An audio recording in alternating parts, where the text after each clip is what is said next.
Good afternoon, everyone. For maximizing efficiency and information value of my presentation, I would like to read from the pre-written paper. So, educational laws and policies in China.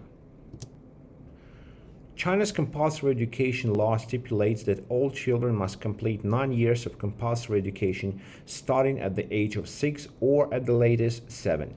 Children can be enrolled in kindergarten at the age of 2 or 3, but preschool education is not compulsory here. Compulsory basic education generally comprises 6 years of elementary and 3 years of lower secondary education and is free of charge at public schools. Most schools are public, but the share of private schools is rising, with 35% of elementary, junior secondary, and senior secondary schools being privately run as of 2018. In 2003, a law promoting the establishment of more private schools to expand capacity went into effect. According to the 2016 amended version of the law, these schools need to be licensed and comply with official regulations. Except for international schools that teach foreign curricula, Chinese schools follow the national curriculum. Private schools in the compulsory education sector are officially not allowed to operate as for-profit providers, but may nevertheless charge tuition fees, which should be used primarily to pay for the school's expenses. This is a standard curriculum structure of primary school in China. They usually have 39 weeks per school year, where 35 weeks for classes, 2 weeks of review examinations, 2 weeks of flexible arrangements such as traditional activities, festivals, sports meetings, etc. Every week they have 5 school days. Every day 6 to 8 classes. In our school it's 8 classes. And 45 minutes is the duration per class. On average, at least 10% of the class hours of each subject should be used for practice activities curriculum.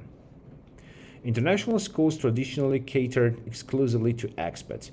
They called schools for children of foreign workers. These specific types of school continue to be barred from enrolling Chinese nationals, a fact that has caused rich Chinese to obtain passports of African or Caribbean countries for their children to attend these schools. Top schools in this category charge tuition fees of up to 40,000 USD a year. There are different forms of Chinese international schools. Some private schools exclusively teach well-established international curricula such as British curricula or IB. Some of these are superior schools that offer rigorous college programs, including excellent training in English language skills.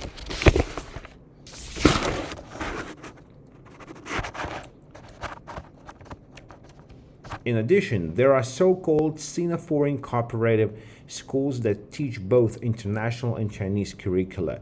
These dual-track joint venture upper secondary programs often require the Zhongkao for admissions and enable students to sit for the APT exam and subsequently the Cao, which is one of the most important things in their life.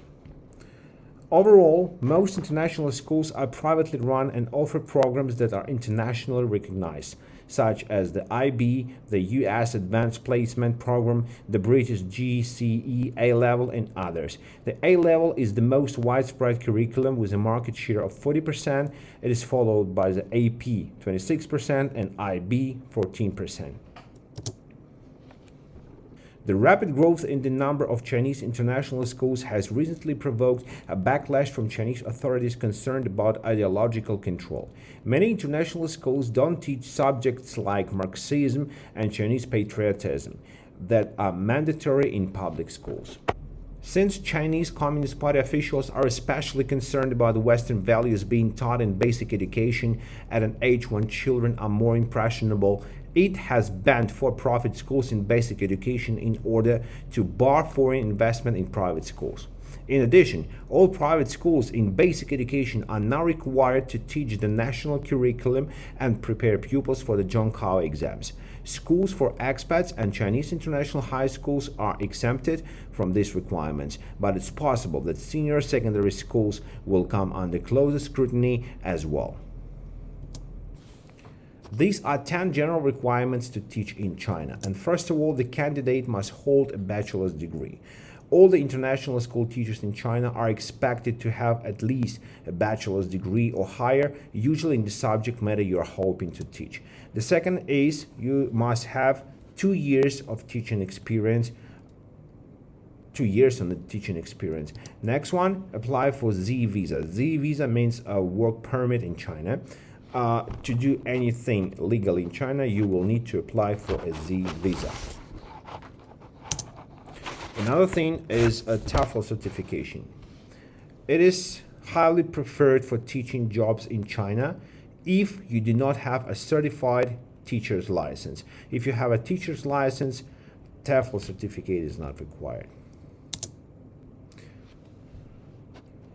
International schools in China prefer their teachers to have a native English accent and be from one of the big English-speaking countries, exactly United States, Canada, England, Australia, or New Zealand.